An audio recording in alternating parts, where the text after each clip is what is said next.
გუნდი რამდენ ჩარჩოზე ზის საუკეთესო დრო შეაფასო, ეგ ზევიდან ვერ შეაფასებ. ზევიდან შეიძლება ფუტკარი ჩანდეს, აი აქ.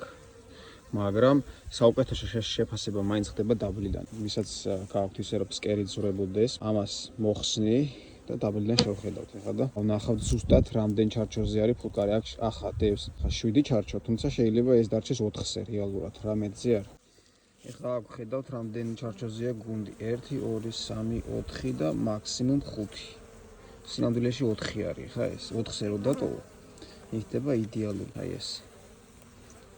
მჟავას ნამოქმედ არის ყველა.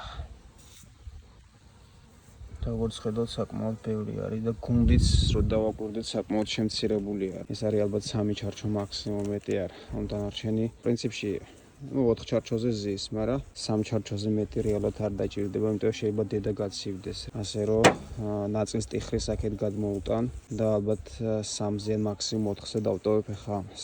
კარგი იქნება თუ ამას გავთიბავთ ხოლმე რა. პლუს მაგას ისინი დაყრილი მქონდათ, რომელსაც მზე დაწვავდა. ასევე ფირფიტები მქონდა ჩალაგებული, ისიც ძირს ხოდა დაყრილი და მოკლედ ეს არ არის კარგი პრაქტიკა. საუკეთესო ვარიანტი სულ სუფთად უნდა იყოს საფუტკრე, იმიტომ რომ საფუტკრე როცა სუფთა არის, მერე სხვა გვარი განწყობით ეკიდები ზოგადად ოჯახებსაც რა. ეხლა აქ დედები მყავს აიზოლირებული და პრინციპში ამათაც დაჭირდათ, რომ ცოტა შემევიწროებია.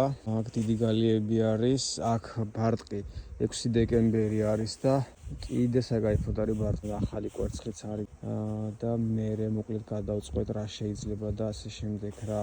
იდეაში ცუდი იდეა არ არის იანვარში დედების დაიზოლირებაც უკვე ამ შემთხვევაში, მაგრამ თუ დავაიზოლირებ დიდ გალიებში დავაიზოლირებ უფრო მეტად.